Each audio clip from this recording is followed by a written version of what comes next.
Continuing our conversation with Dr. Edward de Bono. So we were talking as we went to break about complacency. Yes. A colleague of mine, Grant Todd, was doing work with my 6 hats system with juries in court.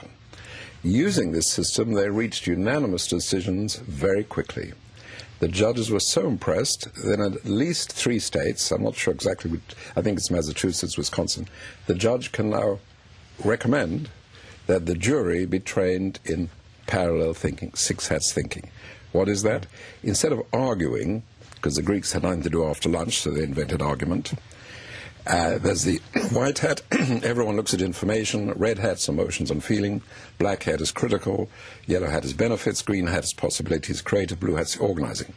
Last year I was told by a Nobel Prize economist, he said last week I was in Washington at the top economics meeting, they were using our 6 hats. And it's much, much quicker, it takes 1/10 of the time of ordinary argument. Argument is an extremely inefficient method.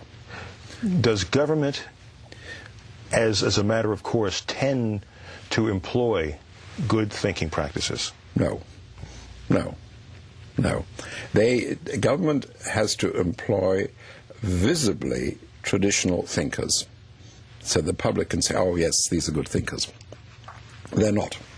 How much of what we see in thinking is the result of, or poor thinking, is the result of culture? And we can wander into dangerous territory with this as well, because I don't like to generalize. How much is the result of genetics? How much is the result of environment? How much is the result of behavioral characteristics, diet, things like that? Yeah.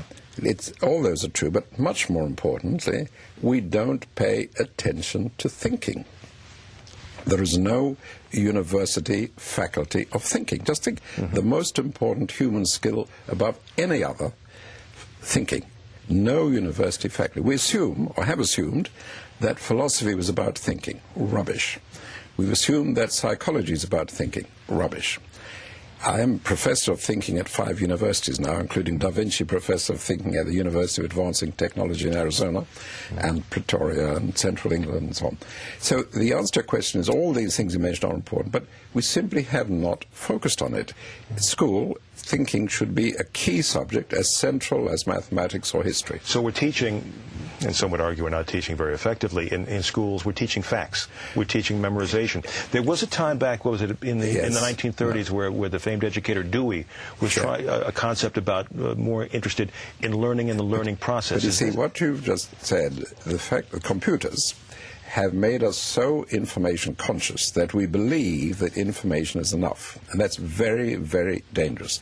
I do a lot of work with major corporations. What they do, collect information on their computers, analyze it, sets their strategy, makes the decisions. Very dangerous. Because unless you can look at the information in different ways, you're locked into the old concepts. And our ability to handle information has completely smothered, eclipsed, pushed out the need to think. Well, it's that old saying, I get so much information, I don't know what to think. Yes, exactly. So that's the danger. So the key answer to your question is we have not paid specific attention to thinking. One of the projects I have this year, I'm going to set up in some country a magnificent palace of thinking. A palace of thinking? Palace of thinking. Literally? Literally, literally.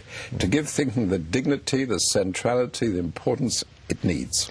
Is there one place on the planet, yes, a country or a people, that seem to really embrace your ideas more quickly than others? Well, it depends on individuals. What happened in Venezuela, there was a professor of philosophy who liked my ideas. He joined the Compay party. His name was Luis Alberto Machado. And they said, what ministry do you want? He said, I want a new ministry, Ministry for the Development of Intelligence. He came to London to see me, said, I've got this new ministry, I don't know what to do. He invited me back to Venezuela. I trained 250 teachers. They then trained themselves, 107,000 teachers, and thinking by laws in every school. But it depends on that one guy to make it happen. If you run into somebody, have a conversation with someone, and they've been trained in your methods, can you tell immediately? Well, the answer is probably yes. But one of the most difficult things is in meeting someone to know about. I'll give an example. Last year I was having breakfast with Richard Branson. Nice, genial, smiley fellow. No concept. This guy runs a business bigger than Coca-Cola. In meeting people, you can't really get an idea. But the answer specifically to your question, yes, I probably would. How much of what we now deal with in our culture, with the television, with the media, with the computers, with this rapid fire, how much of that produces a conflict which makes good thinking or effective thinking more difficult? Yes. Also, what happens with computers, people believe you don't have to think, you just search for the answer.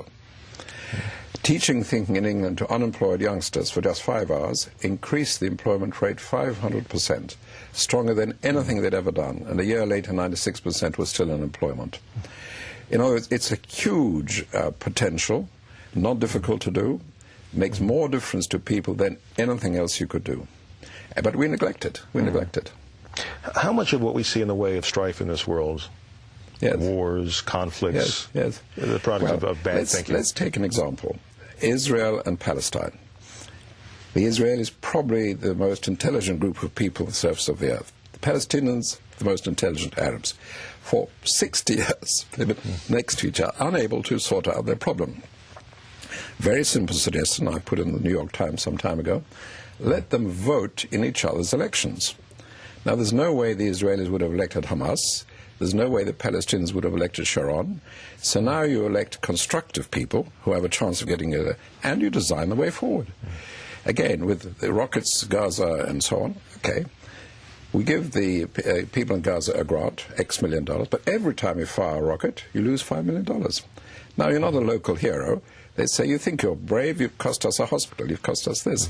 Design is the word, designing the way forward, using human needs, ambitions, greeds, fears, but design, not judgment. But there is an element there, and we only have a minute left here, which strikes me as you're hoping that all of the centuries of acrimony that exist, not only among this group, but other groups as well, all the prejudices, all the biases, evaporate and people think logically. Yes, I'll give you an example. South Africa, Karee mine, platinum, 7 different tribes working there, Zulus, Xhosas, Sutus, Shangaan. They used to have 210 fights every month between these 7 tribes, with centuries of hostilities, enmities. Colleagues of mine taught them thinking. What happened? The fights dropped from 210 a month to 4. Fascinating. Well, perhaps you have the secret. We will continue to watch your work around the world, and we appreciate your coming by to help us think better as well. Edward de Bono, the book is Free or Unfree. Are Americans really free? Thank you for watching. We'll see you next time.